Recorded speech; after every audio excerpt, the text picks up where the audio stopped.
kompani ITC Cementation India Limited kala sdang maramot ye surok iaid kali na Den-Umiam Dam Side Bridge naduh lait tarik Nohprah pynshem ye surok namar kala pyni ye jingtlot jingsator.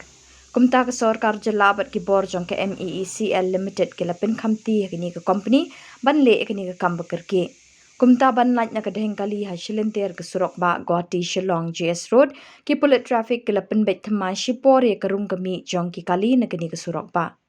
Kini kalong ka jing penbet ban suk kalit kawan jong ki kali ki barung bat mi na Nongbah Shillong.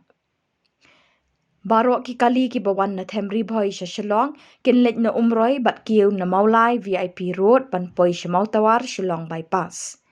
Baro ki kali ke bahir na Shillong sa Them Ri Bhoi kenyat na GS Road lingba ke surok na lor ke Jingkieng Dam. Ki jingtray ban pynshem ya ke Den-Umiam ke layat chat chakmat marias sdang ya ke kam.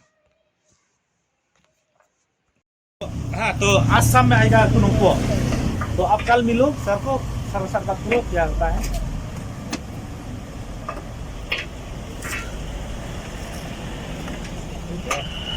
हम भी सोचा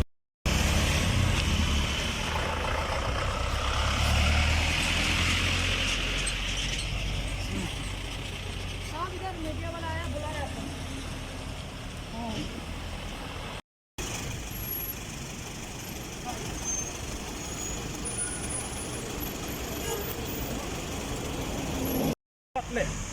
Tengok ni ke.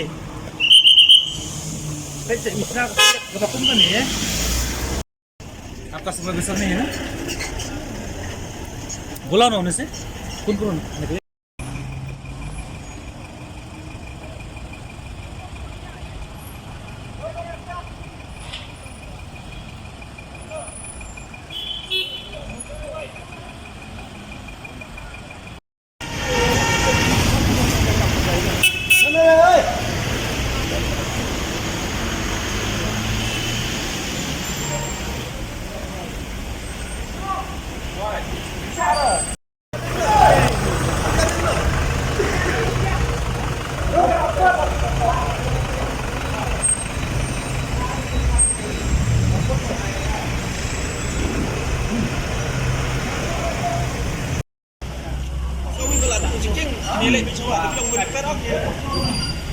Em ni tengah po balik yang ni bila jangan tanya yo dam dia long.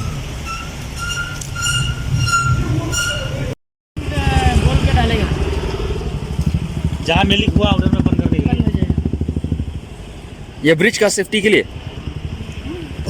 इसका जान भरने के लिए बन extension bridge का लाइफ के लिए ये क्या है